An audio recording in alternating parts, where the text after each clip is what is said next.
La grotte des Corrigans par Évelyne Brizou-Pélène. Au pays de Batz, là où les marais salants luisent doucement au clair de lune, on peut rencontrer certaines nuits de bien étranges personnages. La grotte des Corrigans. Oh, Pierre-Marie Cavalin, tu dors debout, dirait-on. Il est grand temps de rentrer chez toi. Pierre-Marie eut un sursaut, et il se vit là, avec son grand râteau au milieu des marais salants. Il se sentait épuisé.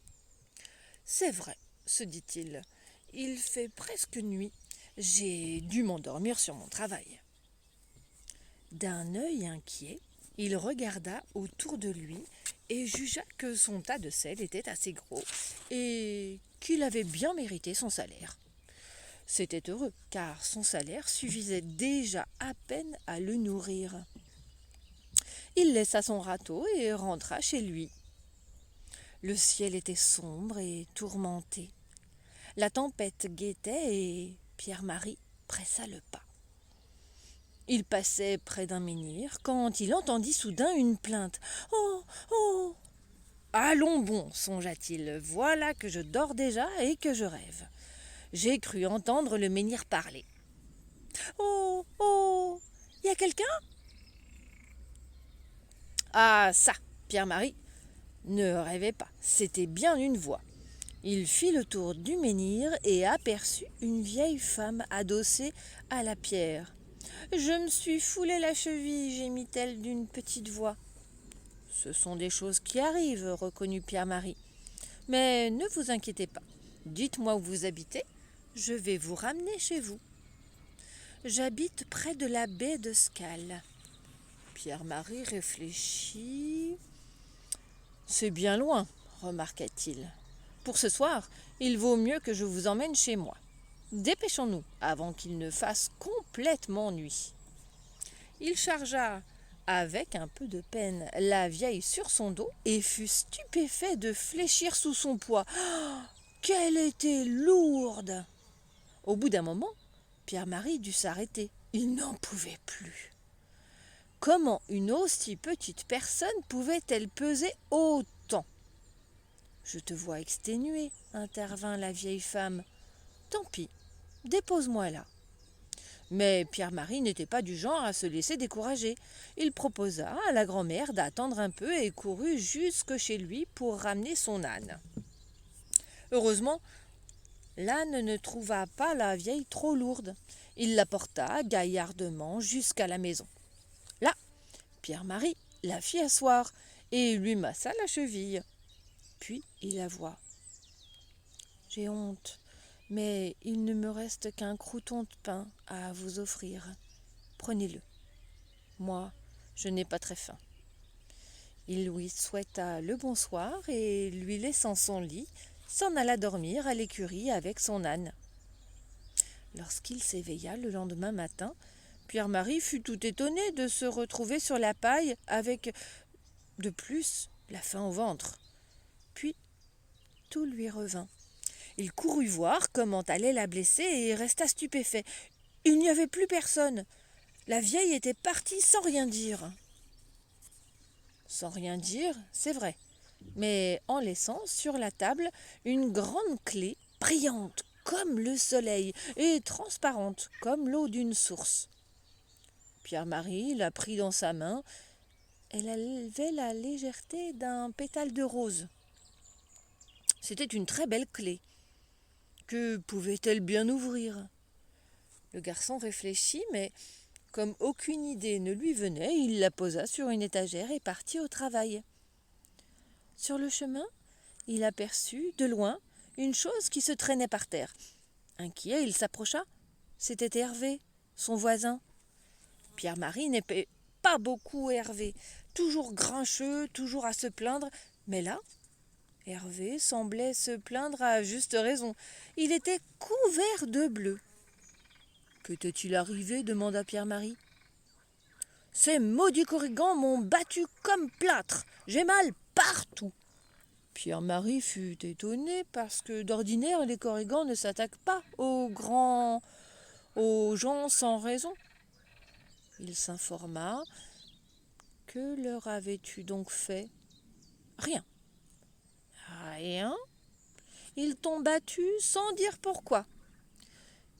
Ils ont dit qu'hier soir, je n'avais pas secouru la reine et qui s'était foulé la cheville. Ah, fit Pierre-Marie songeur. Et c'était vrai? Bah, tu penses bien que si j'avais su que c'était la reine des Corrigans, je l'aurais secourue. Mais j'ai cru que c'était juste une pauvresse. Tu vois bien, il n'y a rien à me reprocher.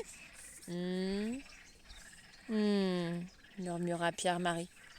Ainsi donc, c'était la reine des Corrigans. Mais alors, la clé? Il réfléchit tout en s'éloignant. La clé serait peut-être celle de la grotte des Corrigans dont on parlait dans tout le pays. Seulement voilà, personne ne savait où en était l'entrée. On disait juste qu'elle se trouvait quelque part dans les rochers de la côte. La journée parut bien longue à Pierre-Marie, et son travail plus pénible que jamais. Enfin, au soir, il posa son râteau, courut chez lui prendre la clé et se dirigea vers la mer. Arrivé là, il demeura perplexe. Nulle part on ne voyait de porte ou de trou de serrure. Il sortit la clé de sa poche et l'observa.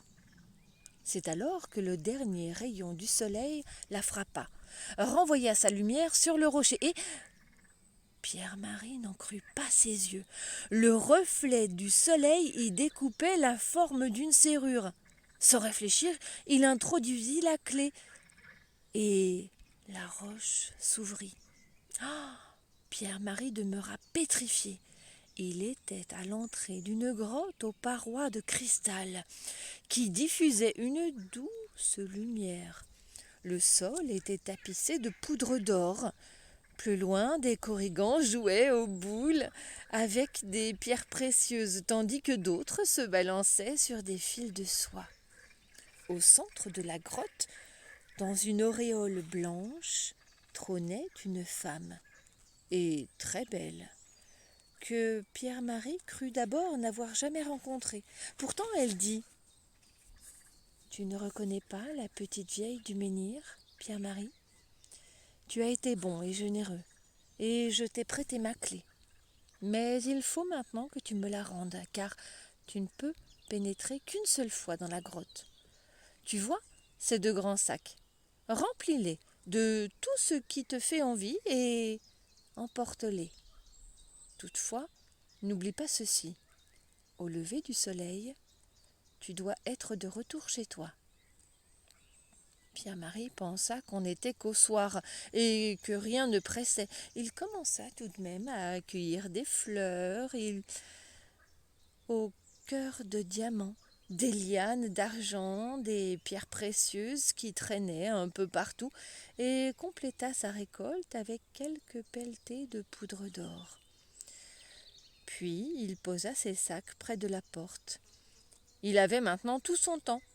Il regarda avec amusement les Corrigans jouer et se balancer. Et comme on l'interrogeait, il commença à parler de sa vie, de ses parents qui étaient morts, de son âne qui était la meilleure des bêtes.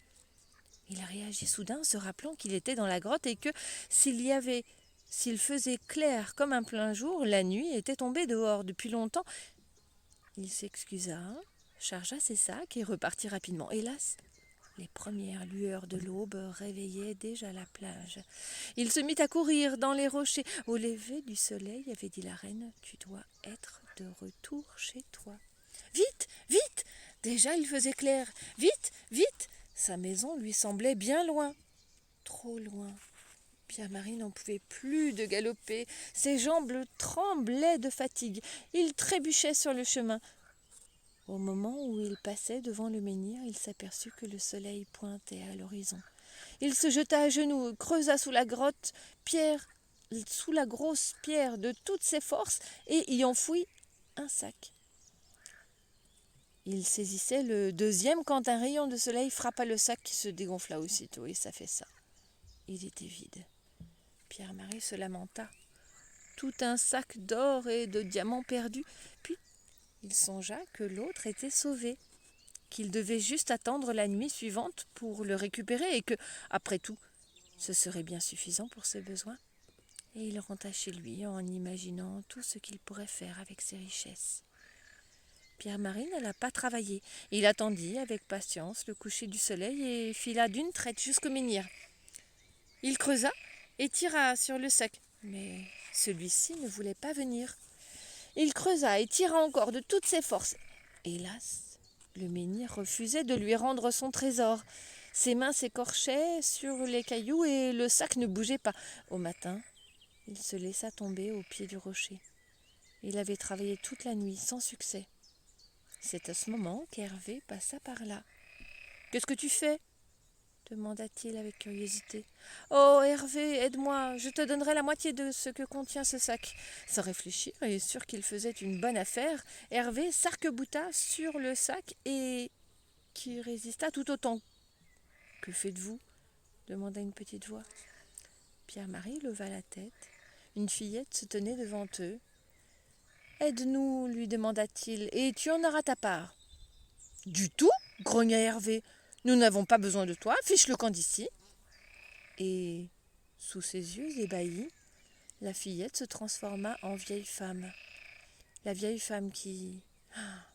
Hervé poussa un cri effrayé et se sauva en courant, reconnaissant la reine des Corrigans. Pierre-Marie soupira. « Tout cela est de ma faute, entièrement de ma faute. »« Tu as raison, dit la reine, c'est de ta faute. Pourtant tu n'es pas un mauvais garçon. Bien des hommes ont échoué avant toi, parce qu'ils perdaient du temps à ramasser trop d'or. Toi, tu as seulement oublié que le temps passait.